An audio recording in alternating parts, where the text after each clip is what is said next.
दिव्य अनुभूतियां प्रारंभ हो जाती हैं जिन पर तुम विश्वास ही नहीं कर सकते। सबसे पहले किसी से संबंध नहीं होना चाहिए।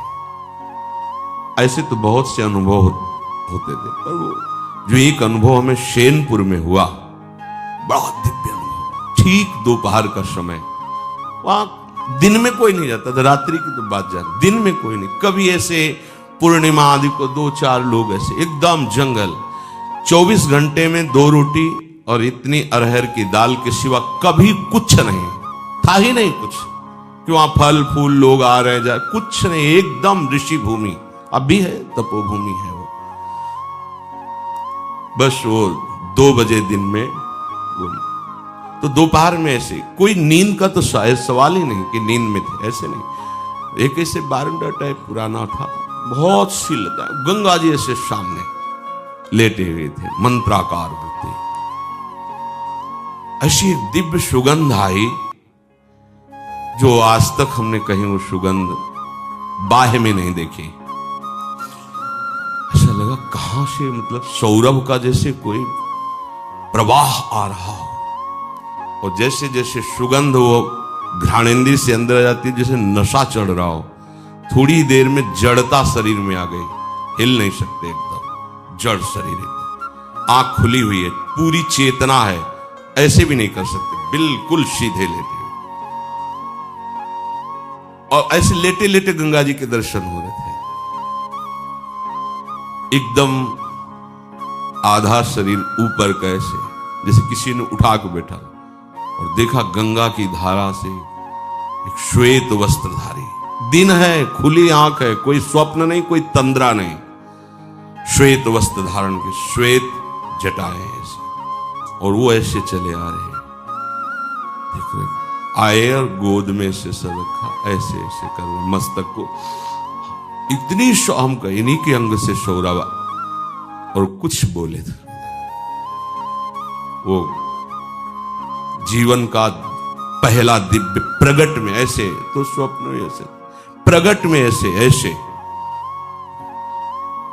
कुछ कहा, कुछ बोले, इसके बाद सीधे ऐसे, और गंगा ऐसा पार आनंद वो बताया नहीं जा सकता। जब आप उस सीमा को पार कर जाएंगे जहां कहीं किसी से अपनापन नहीं, शरीर से भी नहीं, वहां सैकड़ों बिच्छी ऐसे घूमती थी जैसे काले चींटे घूमते ना, भूरे काले चींटे, ऐसे बिच्छियां घूमती थी, बिछ खापर, सांप, कई तरह, जंगल पुराना, गंगा जी का एकदम किनारा ना, कभी भी कुछ भी हो सकता है। और 2 ही लोग, इधर हम लेटे थे, एक पंजीरी बाबा थे, वो दूर एक उनकी कुटिया थी, उसमें वो लेटे रहते, वृद्ध थे वो, पर बड़े तपस्वी थे, वहां कोई और टिक नहीं सकता था। अनुभव, अपनापन जब तक शरीर से, तब तक दिव्यता का अनुभव नहीं। हम बहुत अंदर लालायित रहे कि इनसे पूछे आपको का परिचय पे, हिम्मत, मतलब वो एकदम ऐसी जड़ता भाव थी कि हिम्मत ही नहीं पड़ रही थी पूछे।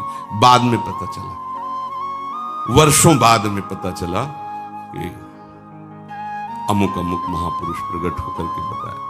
भगवान आकर्षण पैदा करने लगते हैं, भगवान आकर्षण पैदा करने। उसी के बाद फिर भाई जी महाराज राधा बाबा का दर्शन ऑफिस में हुआ, नेत्र के सामने ऑफिस प्रकट है, ऐसे भाई जी करके, ऐसे क्या जानना चाहते हो, ऐसे चश्मा ऐसे कर, और पूज्य राधा बाबा बगल में बैठे हैं।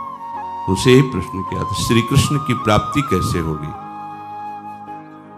ऐसे देखे और बोले, जब श्री कृष्ण बन जाओगे तो श्री कृष्ण की प्राप्ति हो जाएगी। उस समय सही समझ में नहीं आ रहा था, और उन्हीं की कृपा, जैसे ये कब आप प्रभु का, तो बोले मनमयाहा तदात्मिकाहा तन्मयाहा, ये मैं न जान परे कान है कि प्राण है। जब कृष्णमय हो जाओगे तभी कृष्ण का साक्षात्कार होगा।